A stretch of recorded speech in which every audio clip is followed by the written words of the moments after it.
الحمد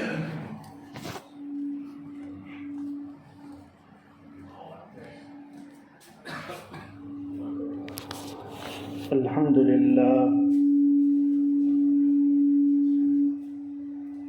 الحمد لله وكفى وسلام على عباده الذين اصطفى أما بعد فأعوذ بالله من الشيطان الرجيم بسم الله الرحمن الرحيم يا أيها الذين آمنوا لا تسألوا عن أشياء تبد لكم تسؤكم وقال تعالى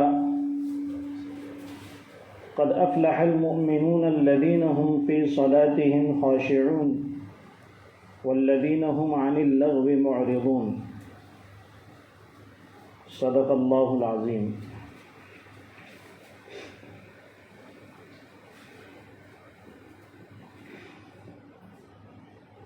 رمضان المبارک کے اس بابرکت مہینے میں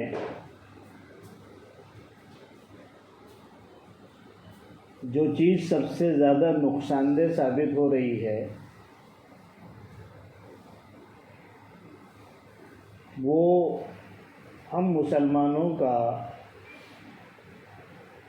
فضول اور لغو کاموں میں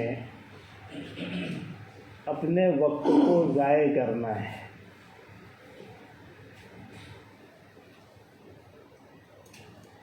اس مہینے میں اللہ تعالیٰ کی طرف سے جو روحانی فضا چلتی ہے اس کی برکت سے گناہوں میں کچھ کمی آ جاتی ہے۔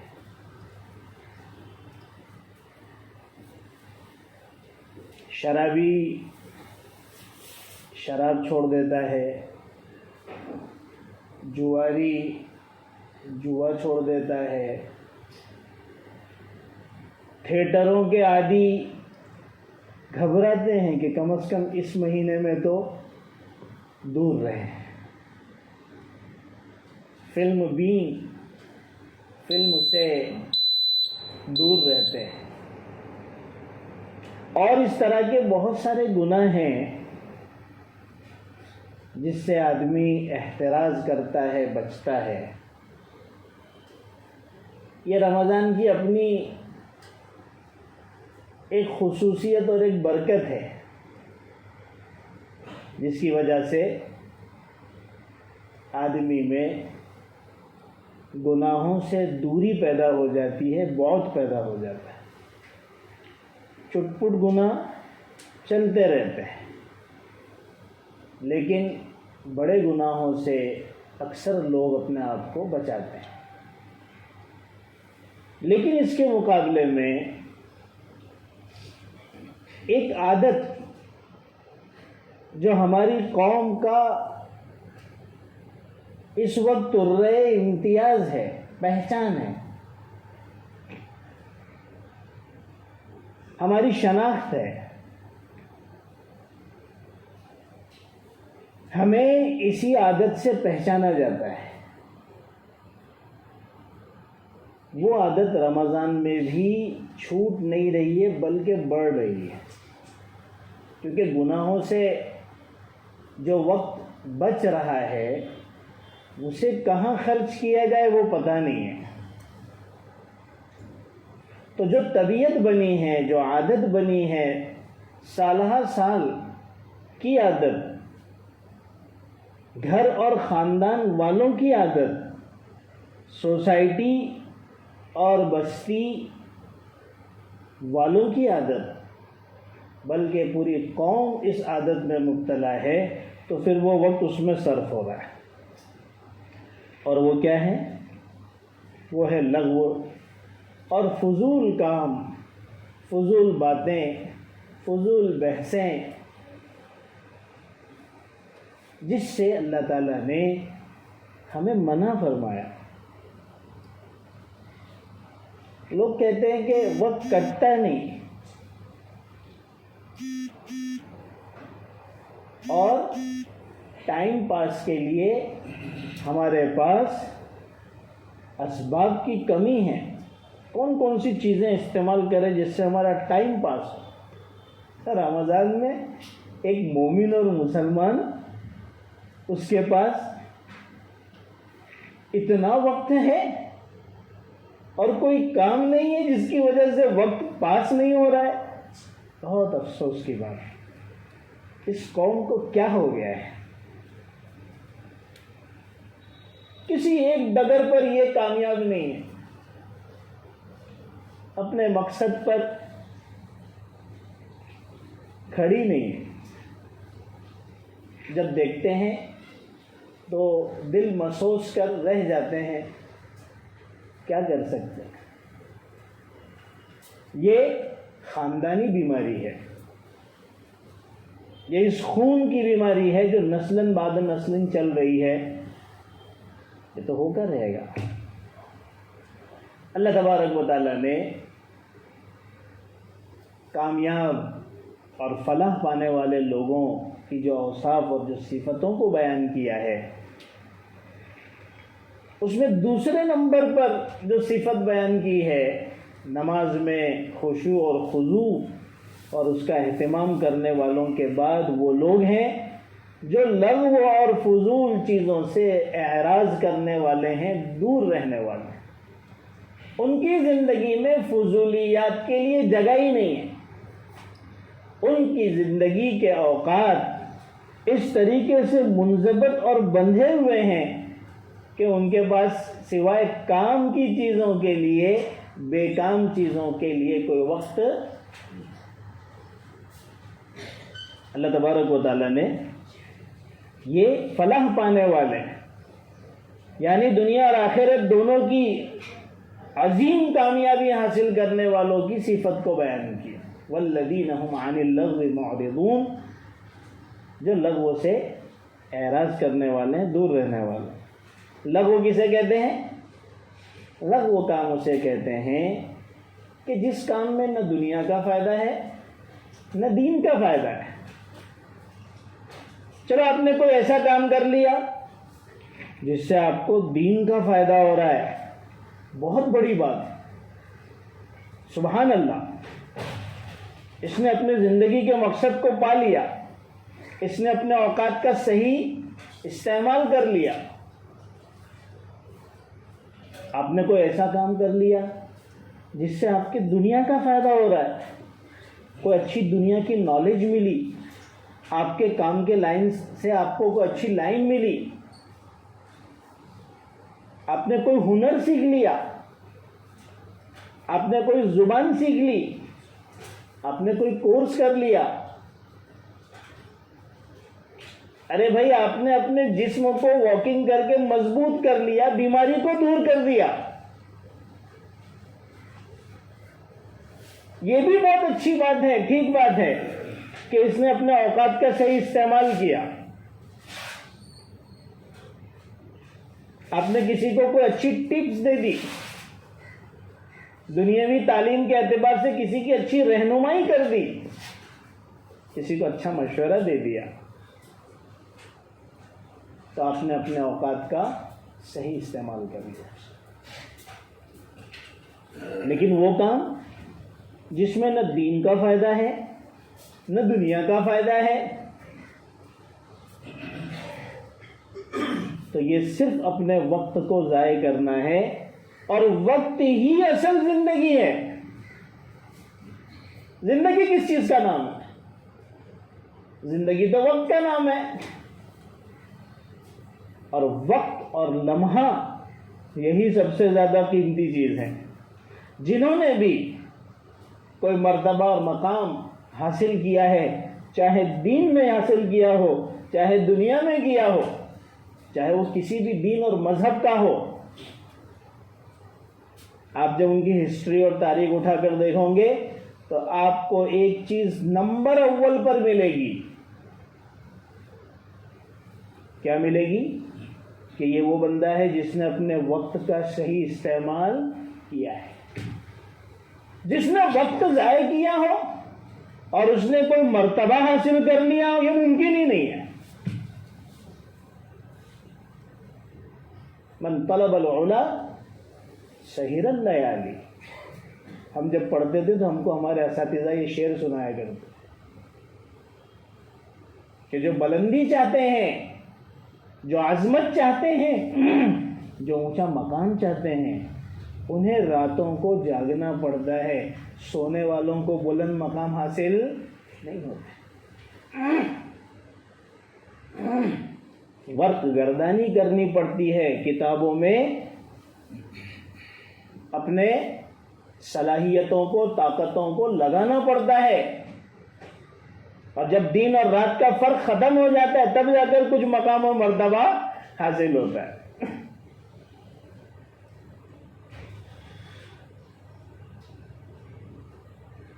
یہ ہے وقت. اور لغو میں کیا ہوتا ہے؟ وقت ہی کی ناقدری ہوتی ہے. عربی میں ایک مقولہ ہے، الوقت اثمن من الذهب. وقت جو ہے وہ سونے سے بہت زیادہ قیمتی ہے. اسی وجہ سے آپ ہماری قوم میں ایک مزاج دیکھو گے، فاسٹ منی، ایزی منی. محنت نہیں کرنا ہے، پڑھنا نہیں ہے، کوشش نہیں کرنا ہے، اپنے جسم کو تھکانا نہیں ہے، اپنے دماغ کو تیز نہیں کرنا ہے، اس کو استعمال نہیں کرنا. بودھے بن گئے ہیں مسلمان.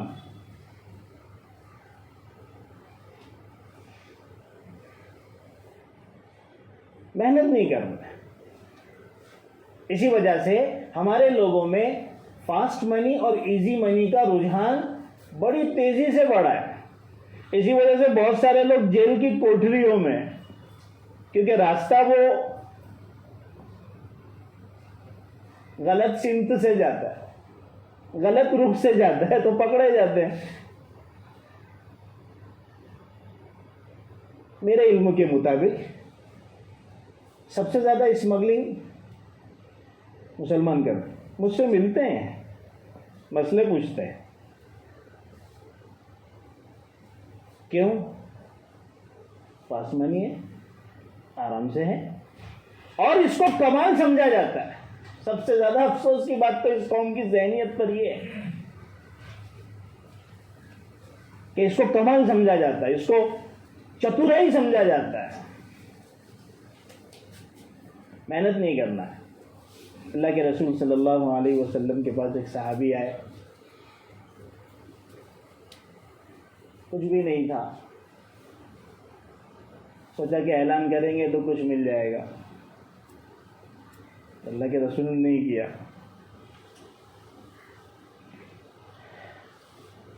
پوچھا کچھ ہے؟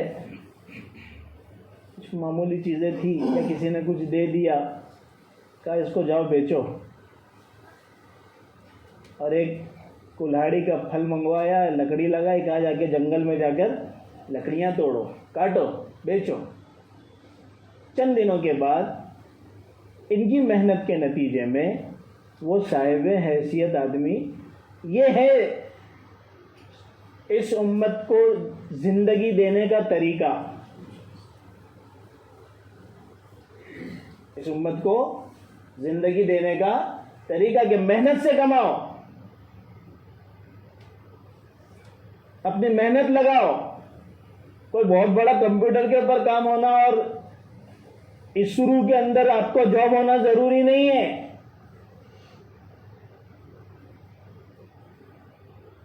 آپ کے لیے محنت ضروری ہے. آپ کے ماں باپ کیا کھیتوں میں محنت کرنے، باغوں میں محنت کرنے والے نہیں تھے؟ انہوں نے وہ محنت کر کے آپ کو پڑھایا، آج صاحب حیثیت بنے ہو. آپ اپنی صلاحیت اپنے اعتبار سے لگائیے. لیکن ہمیں لغویات کی عادت ہو گئی ہے، اس لیے پڑھنے کا ہم میں ذوق نہیں، محنت کا ہم میں ذوق نہیں، کچھ کر دکھانے کا ہم میں ذوق نہیں. اور یہ دور جو ہے یہ تو بھائی محنت کا دور ہے، یہ تو تعلیم کا دور ہے.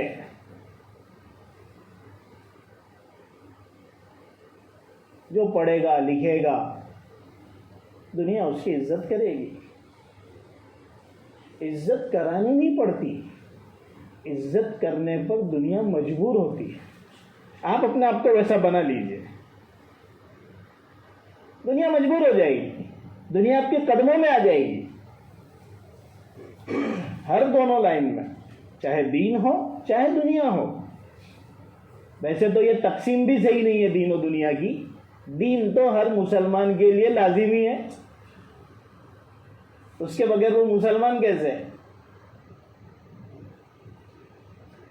تو ہمیں اللہ تبارک و تعالیٰ نے لغو چیزوں سے منع فرمایا. امام ابو حنیفہ رحمۃ اللہ علیہ کے پاس ایک صاحب آئے اور انہوں نے کہا کہ حضرت مجھے آپ سے ایک مسئلہ پوچھنا ہے. کیا ہے بھائی مسئلہ؟ کہا کہ میرے گھر کے سامنے ایک نہر ہے، میں نہر میں نہانے جاتا ہوں، تو جب میں نہر میں داخل ہوتا ہوں تو نہاتے وقت مشرق کی طرف چہرہ کروں یا مغرب کی طرف چہرہ کروں؟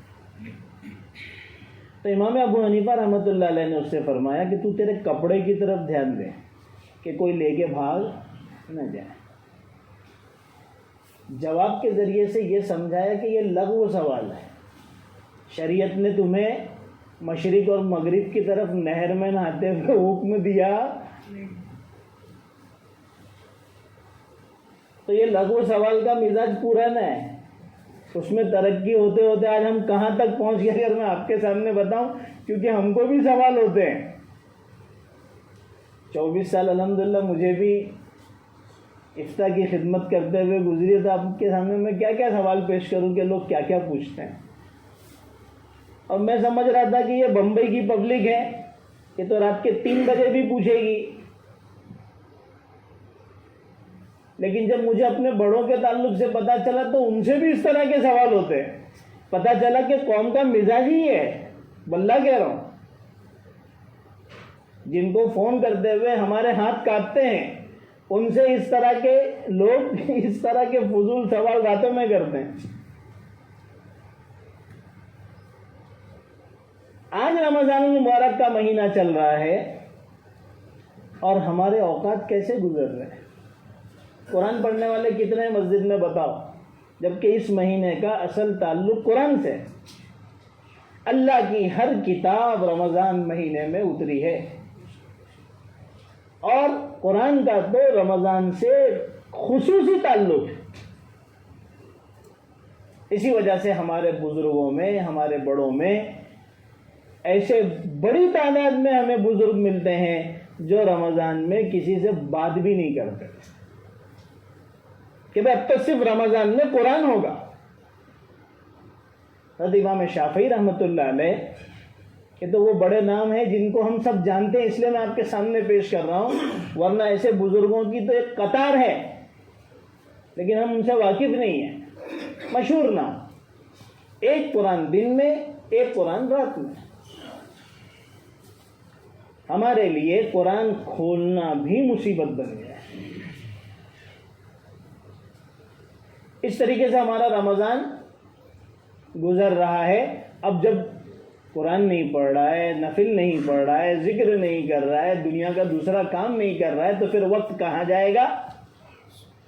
اللہ نے موبائل کی شکل میں ایک عذاب اس امت کو دے دیا ہے. کان کھول کے سن لو، اللہ تعالیٰ نے موبائل کی شکل میں اس امت کو ایک فتنہ اور ایک عذاب دیا ہے، جس کی بنیاد پر یہ امت بہت سخت فتنے میں مبتلا ہو چکی ہے، اور اب اس کی سزا اس کو ملنا باقی ہے. اپنے نمبر کا انتظار کریں ہم کہ سارے لوگ. افسوس کے ساتھ ڈر لگتا ہے یہ بولتے ہوئے کہ دوران نماز تک موبائل میں لگے ہوئے ہیں. یعنی یہ کھلی اللہ تبارک و تعالیٰ کے ساتھ بغاوت ہے. میچ کا اسکور دیکھنا ہے، فٹ بال کا جو ہے وہ حساب کتاب دیکھنا ہے، اور پتہ نہیں کیا کیا چیزیں ہیں اس کے اندر.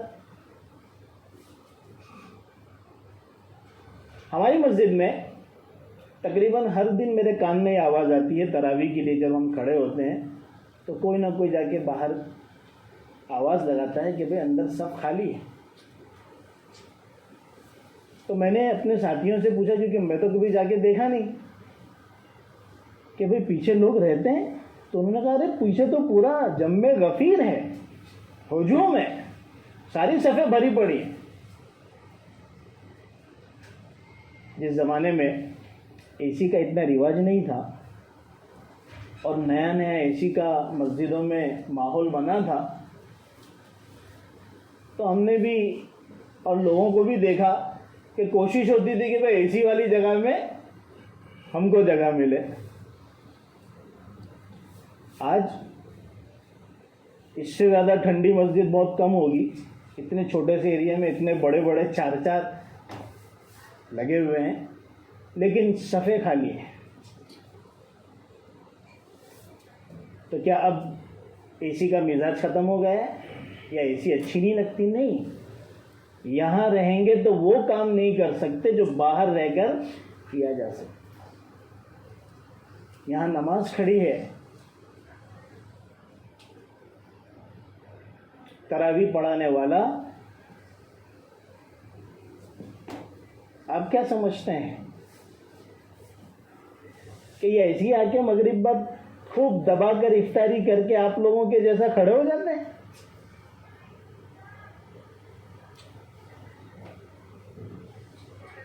ان کا دن اور ان کی راتیں ایک ہو جاتی ہیں. اتنی محنت کرنے کے بعد وہ مصلی پر آ کر آپ کو قرآن سناتے ہیں.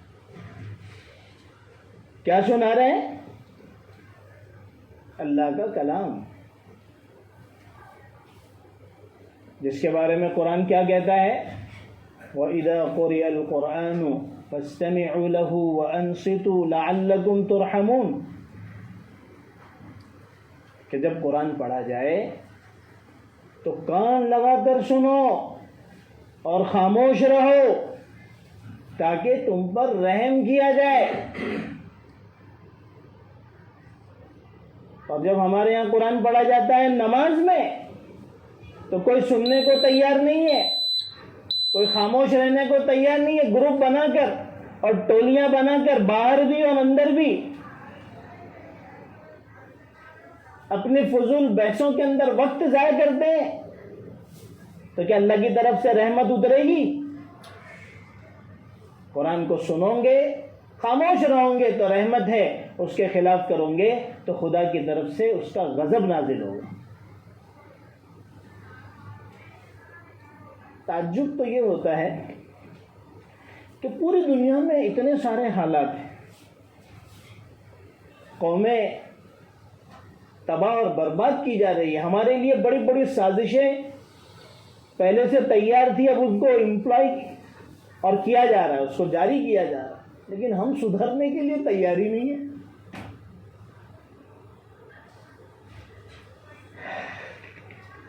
یہ عادت جو ہے فضولیات والی، اس نے ہمیں برباد کر دیا. رمضان بھی ہمارے برباد ہو گئے، رمضان میں ہی ہمارے برباد ہو گئے. صرف ایک دن کا رمضان ہوتا ہے، جس دن چاند دکھتا ہے اس دن پہلے دن عشاء کی نماز میں مسجد بھر جاتی ہے، دوسرے دن سے آپ دیکھ لیجیے.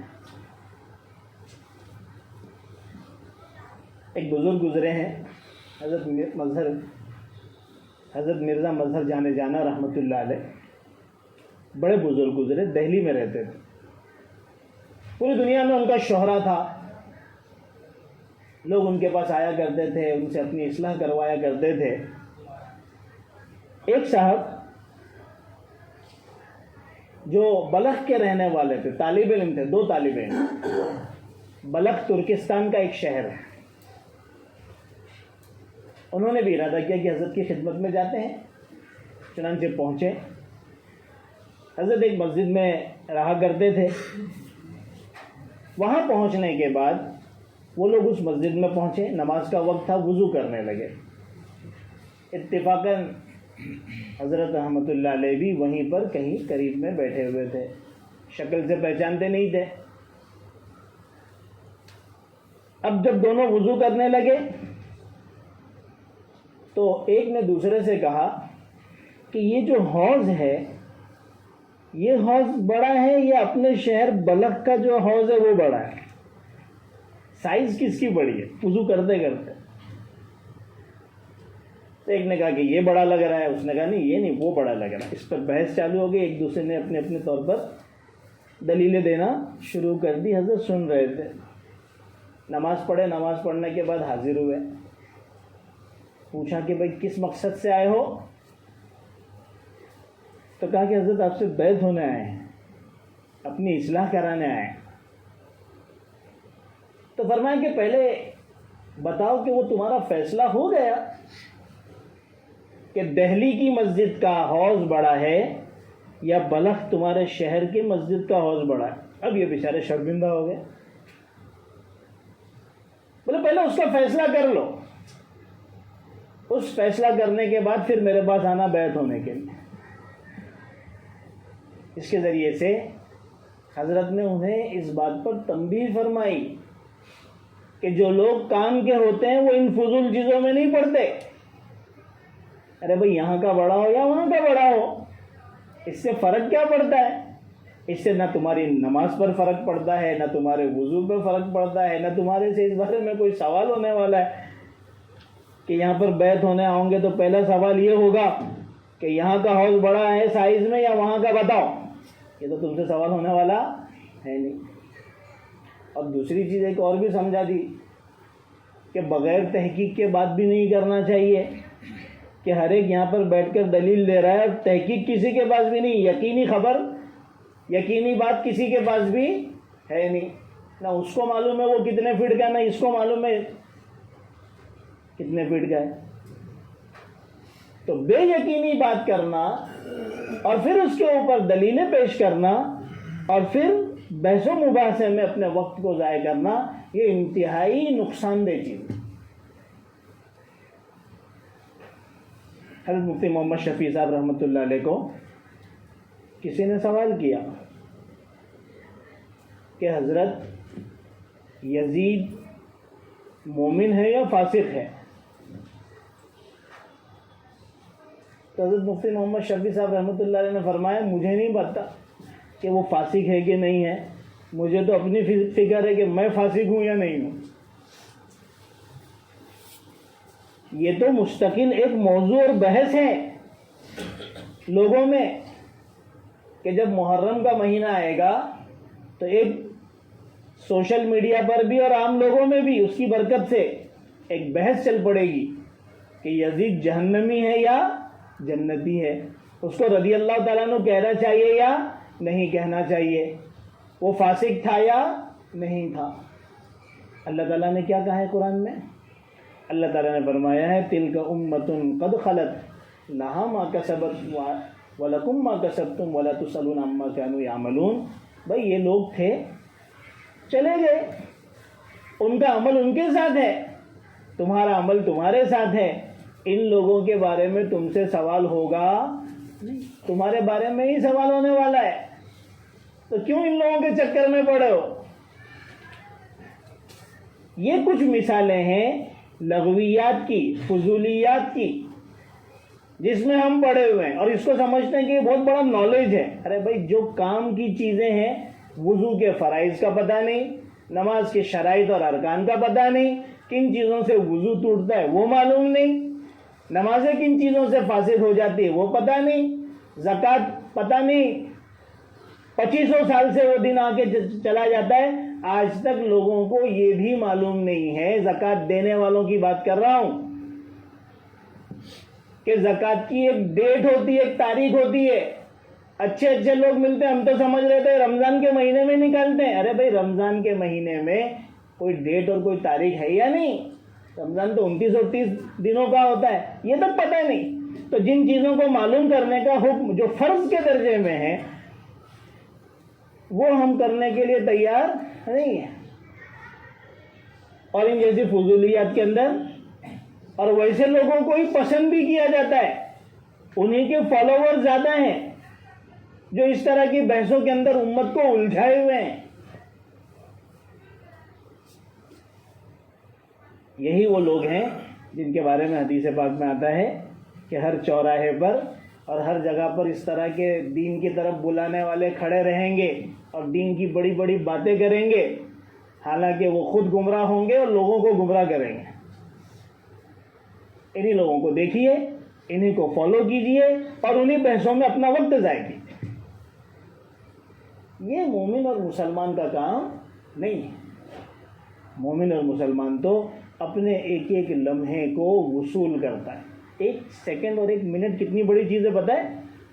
ایک 100 سال کا کافر صرف ایک مرتبہ سچے دل سے اشہد ان لا الہ الا اللہ و اشہد ان محمدً عبدہ و رسولہ پڑھ لے تو اس کے 100 سال کا کفر ختم ہو جاتا ہے، وہ ایمان میں داخل۔ ایک منٹ ہے آپ کا،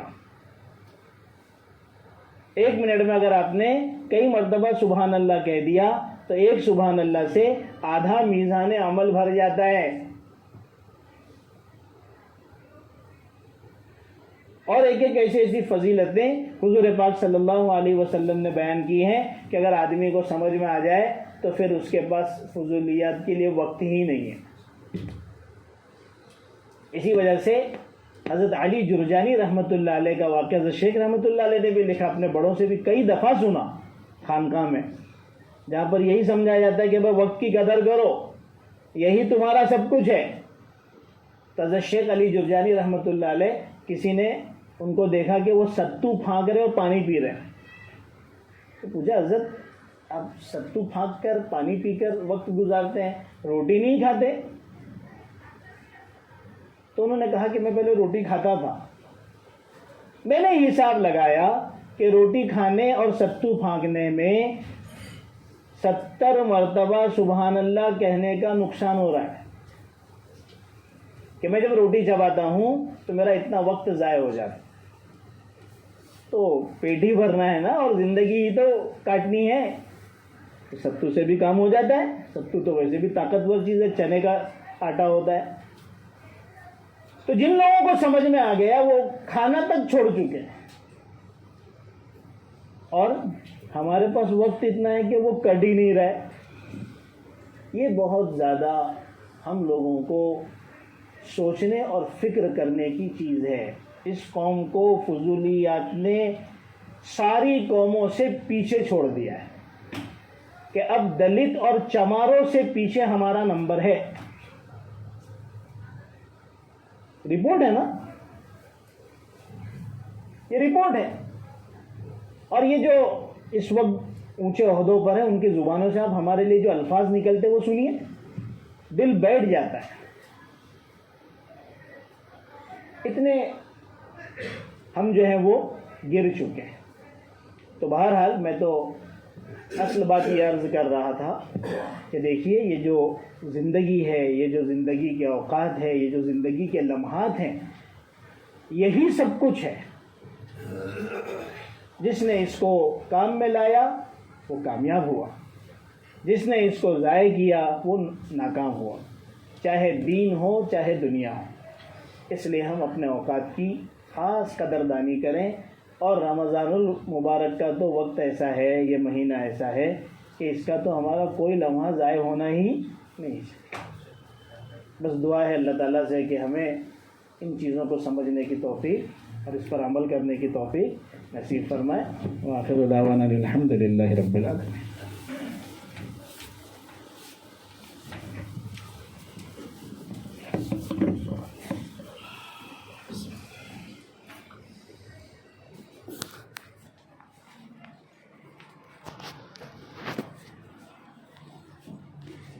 لے لیجیے ذرا اس کو، کیا کرنا ہے۔